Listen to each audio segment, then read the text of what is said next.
It's September 1940. The world stands at the edge of chaos. Across the English Channel, the German war machine, fresh from its victories in Poland, Norway, France, and the Low Countries, turns its gaze toward the final prize, Great Britain. Adolf Hitler's Operation Sea Lion, the audacious plan to invade and conquer the British Isles, stands as the next step in his dream of a unified Nazi Europe. In our reality, Sea Lion never happened, crushed by the Royal Air Force's resilience during the Battle of Britain. But tonight, let's step into an alternate timeline, a world where Operation Sea Lion did not fail, but succeeded. In this reality, the Luftwaffe wins the skies. For weeks, relentless German air raids devastate British radar stations, airfields, and supply depots. Fighter command, stretched beyond endurance, bleeds pilots faster than they can be replaced. By early September, Britain's air defense network lies shattered. Radar coverage is spotty, and RAF squadrons are forced north, too far to intercept the massing invasion fleet at Calais. Churchill's defiant words, "We shall never surrender," echo through the ruins of London, but even he knows the tide is turning. On the morning of September 21st, 1940, the invasion begins. Thousands of barges, ferries, and captured French trawlers, hastily converted into landing craft, set sail under the cover of smoke and fog. The English Channel, once the moat protecting Britain, becomes a bridge of steel. The Royal Navy scrambles, but German mines and Luftwaffe bombers hold them at bay. By dawn, the first German troops storm ashore on the beaches of Kent and Sussex. Operation Sea Lion has begun, and this time, it's working. At Folkestone, British Home Guard units armed with outdated rifles and Molotov cocktails face veteran paratroopers from the 7th Flieger Division. The battle is short and brutal. Within hours, German panzers roll off the landing barges. Town after town falls. Civilians flee inland, clogging the narrow country roads as the invaders press toward London. British morale, already battered by months of bombing, begins to collapse. Even as Churchill calls for national resistance, panic ripples through the countryside. By the second day, the German 9th and 16th Armies have established a solid beachhead stretching from Brighton to Dover. Supply ships ferry tanks, ammunition, and fuel across the Channel under constant aerial cover.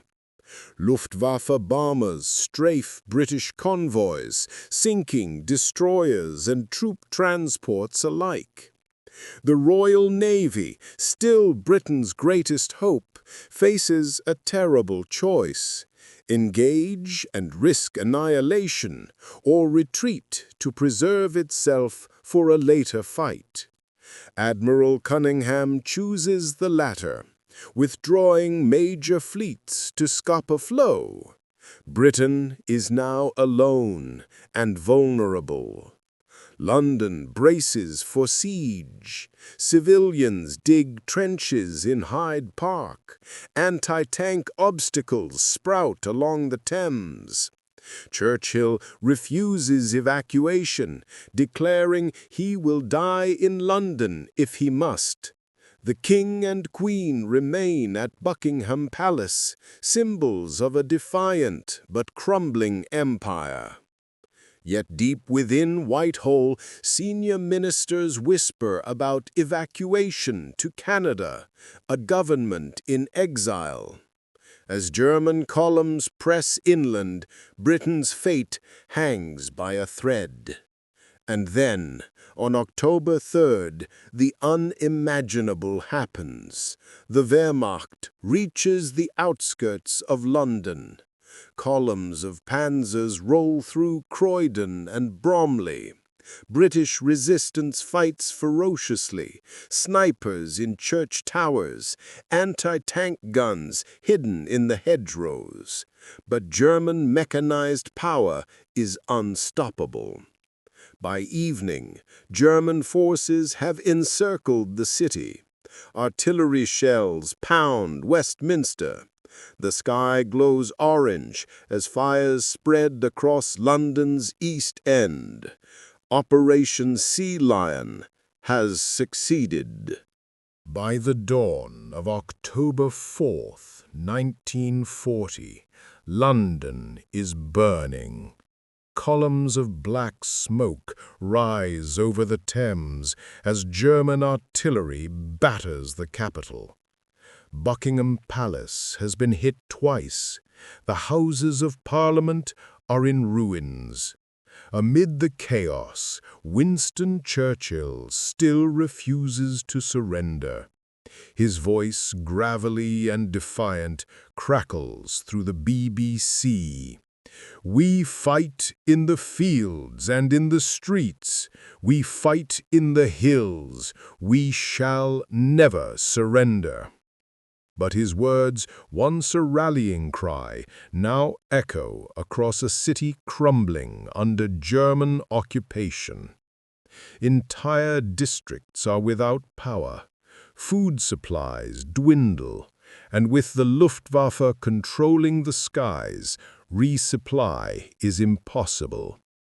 German paratroopers descend on key government buildings. The Home Office falls after a fierce firefight. The War Cabinet disperses. Churchill and a handful of ministers retreat to underground tunnels beneath Whitehall.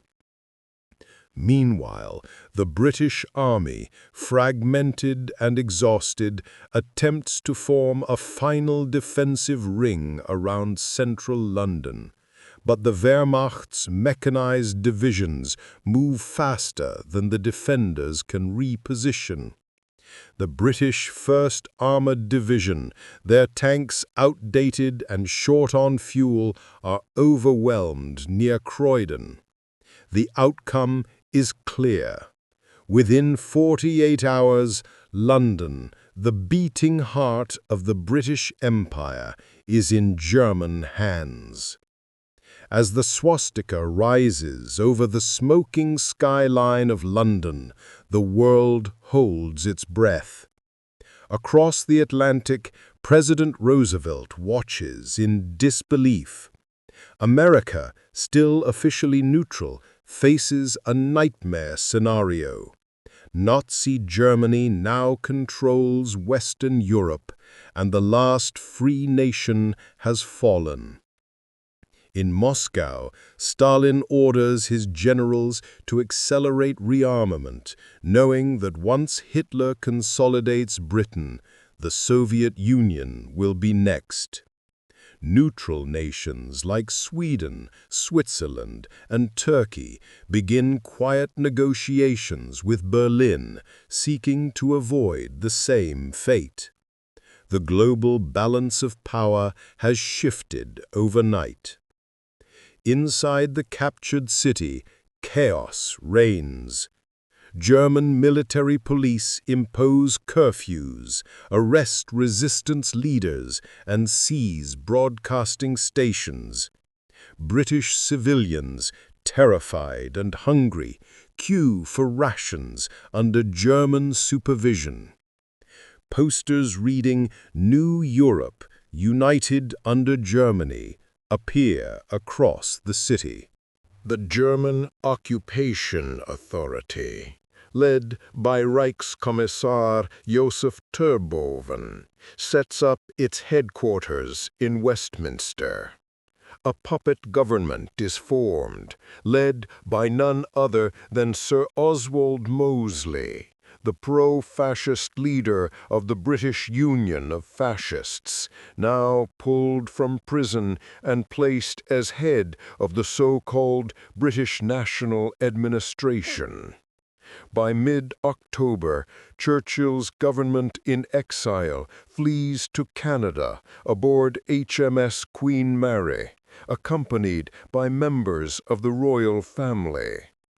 In one of the last recorded BBC broadcasts before London's total blackout, Churchill's final message to his people echoes, "If the British Empire and its Commonwealth last for 1,000 years, men will still say, this was their darkest hour."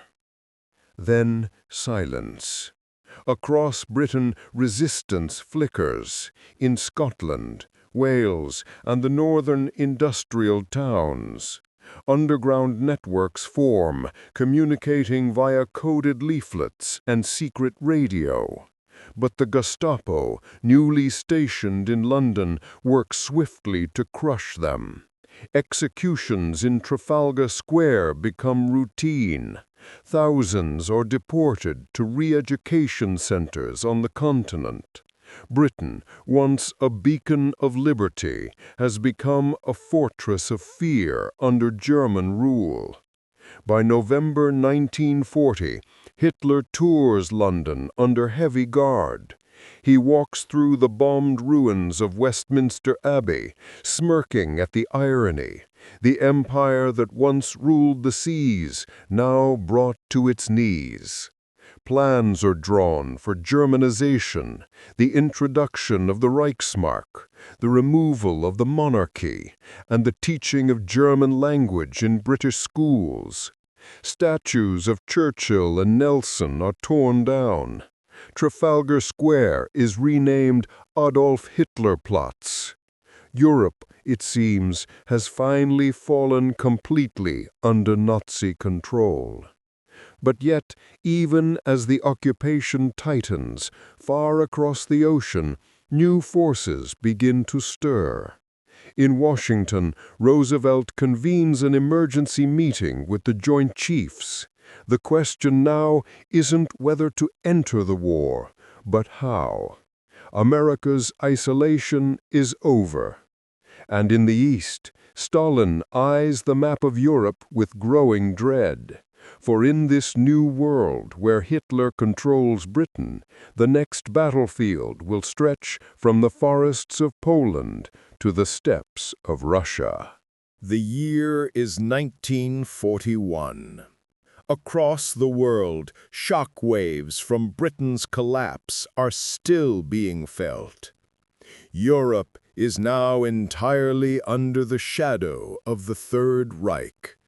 From the icy fjords of Norway to the rolling plains of France, the swastika flies unchallenged. Britain's once proud fleet has been captured or forced into exile. Hitler now stands as the master of Western Europe. But his ambition does not stop at the English Channel. To the east lies the Soviet Union, vast, resource-rich, and ideologically opposed to everything the Nazi regime stands for. The stage is set for the greatest military campaign in human history. In this alternate timeline, Operation Barbarossa begins not in June 1941, but months earlier, in March. With Britain subdued, Germany no longer needs to keep massive garrisons along the Atlantic coast. Hundreds of divisions, thousands of aircraft, and millions of men are redirected eastward. The invasion force is nearly twice as large as in our history. Even more importantly, German production, now bolstered by Britain's captured industries and resources, provides an unbroken stream of tanks, fuel, and ammunition. The British shipyards of Portsmouth and Glasgow, once symbols of Allied strength, now churn out U-boats and supply vessels for the Kriegsmarine. As dawn breaks on March 12, 1941, 3 million German troops surge across the Soviet border. The attack is swift, ruthless, and utterly devastating. Stalin, caught completely off guard, hesitates to believe the reports. "It must be British provocation," he mutters, but there is no Britain left to provoke anyone. Within days, Minsk falls. Smolensk follows soon after. German panzers, now equipped with advanced models powered by captured British fuel reserves, cut through Soviet lines like a scythe. The Luftwaffe dominates the skies, destroying Soviet airfields before the Red Air Force can even take off. In the Kremlin, chaos reigns.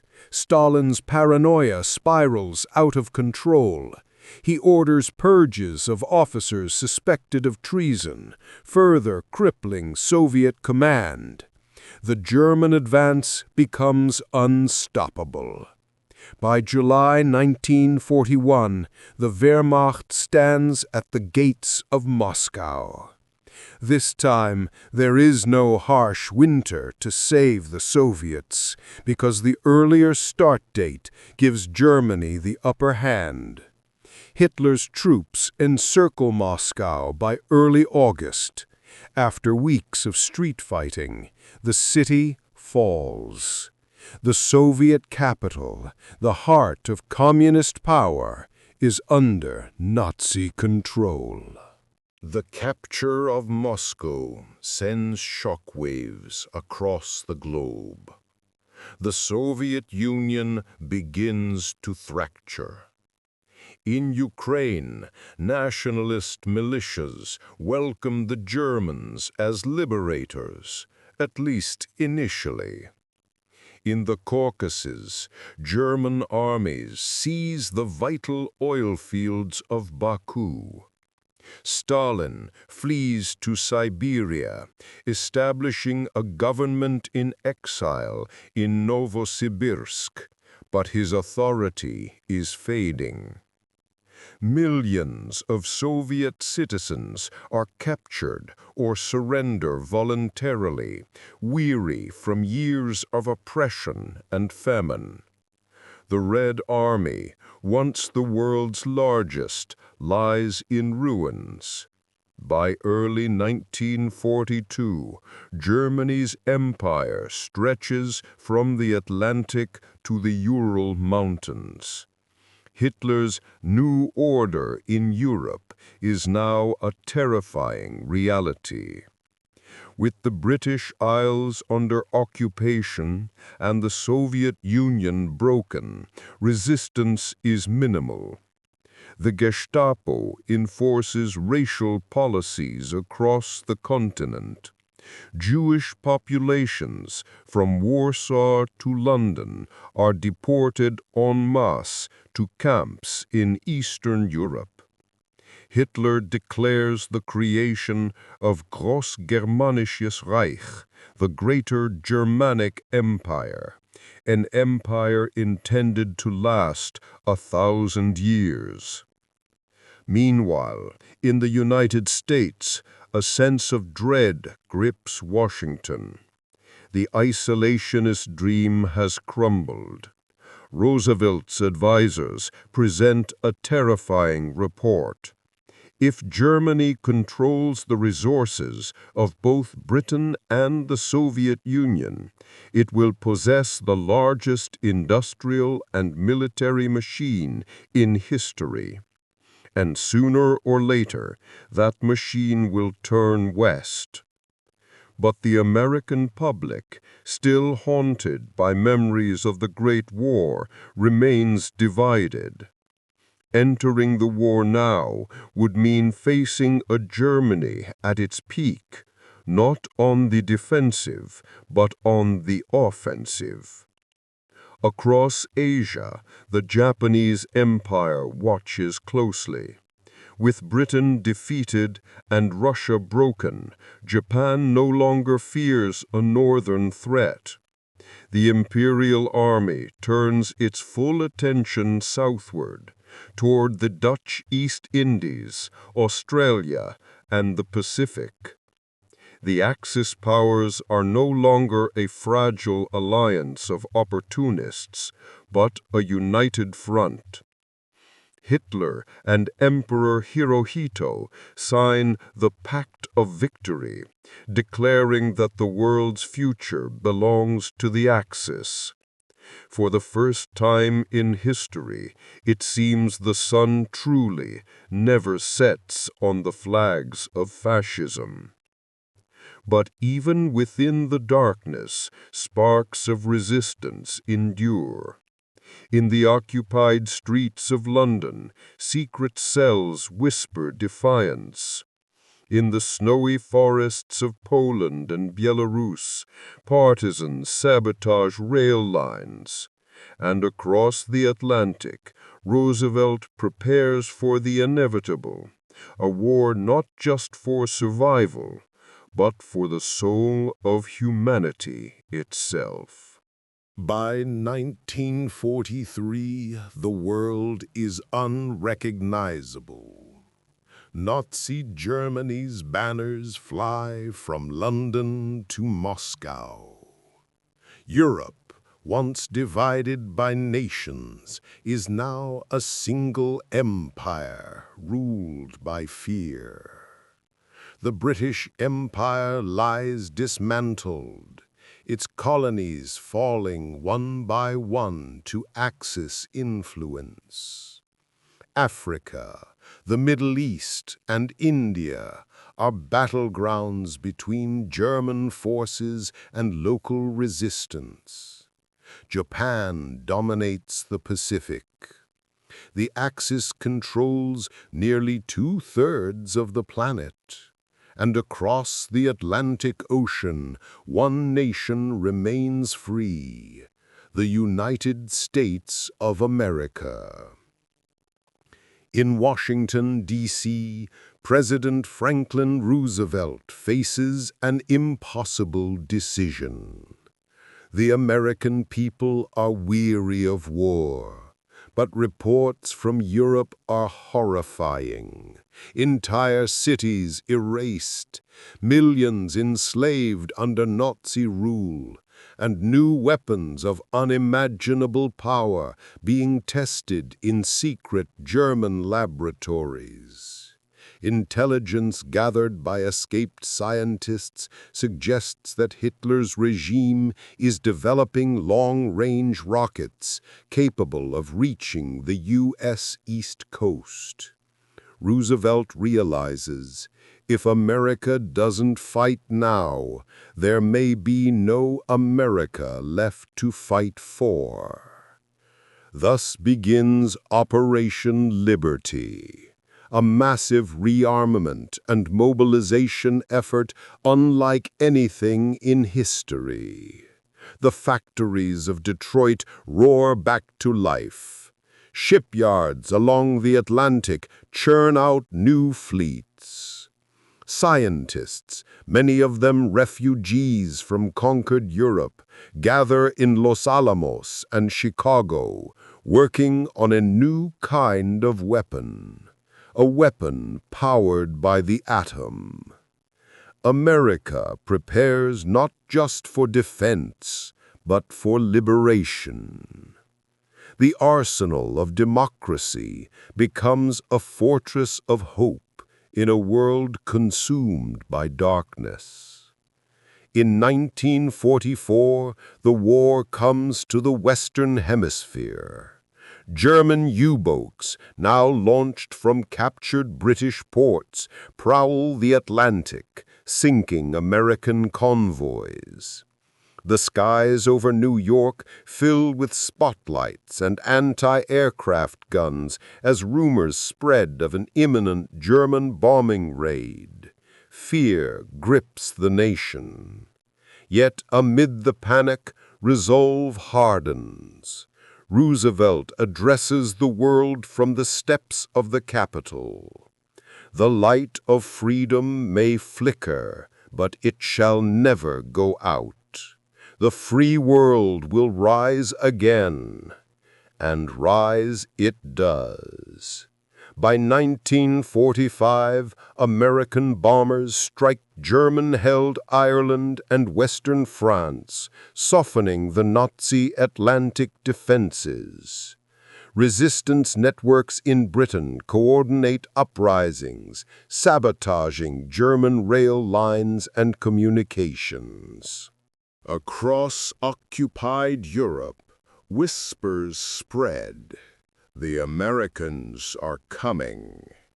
In the skies above the English Channel, the stars and stripes once again meet the Iron Cross as American P-51 Mustangs duel with the Luftwaffe over the ashes of Europe. Then, in 1946, a thunderclap shakes the world. Over the ruins of Berlin, a blinding flash lights up the night. The first atomic bomb dropped by an American B-29. Hitler's empire, once seemingly invincible, begins to crumble under its own weight.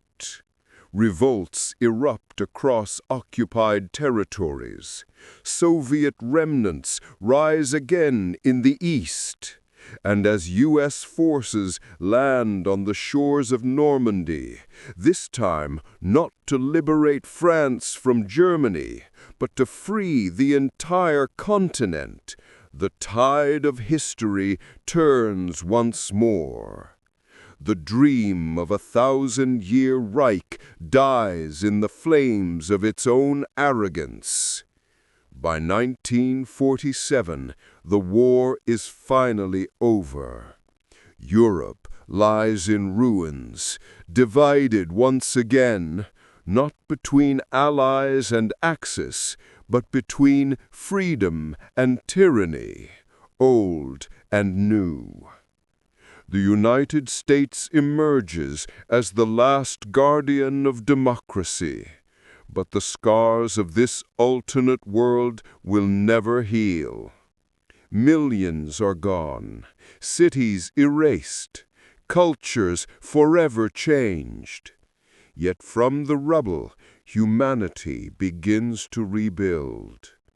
In this alternate reality, the victory came at unimaginable cost.